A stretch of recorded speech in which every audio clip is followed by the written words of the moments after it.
So first things first, I'm curling my hair because yesterday I got a haircut and I really don't like it.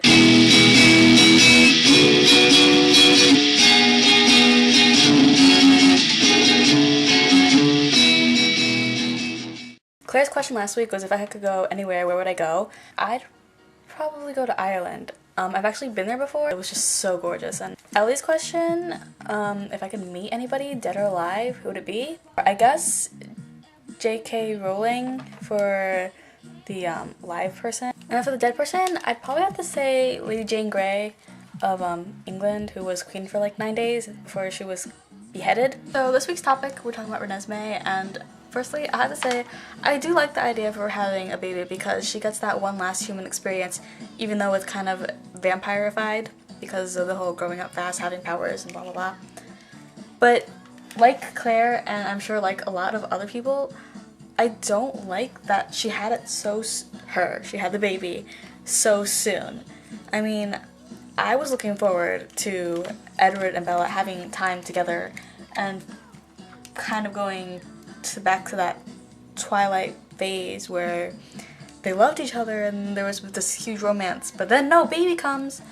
And I also don't like her name, which doesn't really help. I don't like names that are not real names because Renesmee? Maybe it's growing on me a little bit. I really don't think that Renesmee should have been able to have her special touch you when you see things powers and be able to talk really quickly. I mean, that's just giving that baby so much to work with.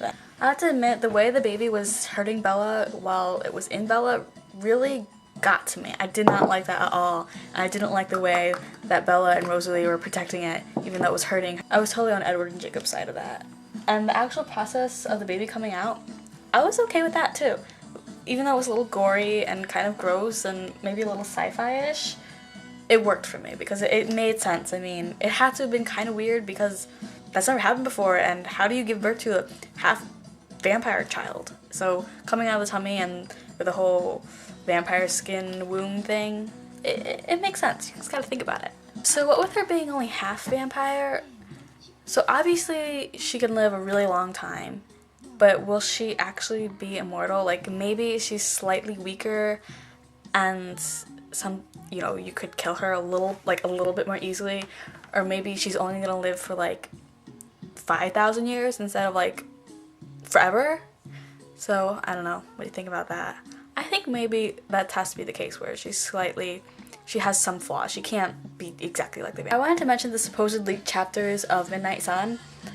If you've been to the site where you can find it, it's really scary. They want Stephenie Meyer to like rewrite Breaking Dawn or something because they hated it, and that's just wrong. Anyways, the chapters, to me, they seem legit. There's really no way to tell for sure until Stephenie Meyer's or her people, whatever, say anything about it. And I know a lot of people are resisting temptation and not reading it just in case it's not Stephenie Meyer, and also, to save themselves for the actual book. I am bad and I'm reading it. Since Mary did the last challenge and she didn't pick somebody to do another one, I'm gonna do that.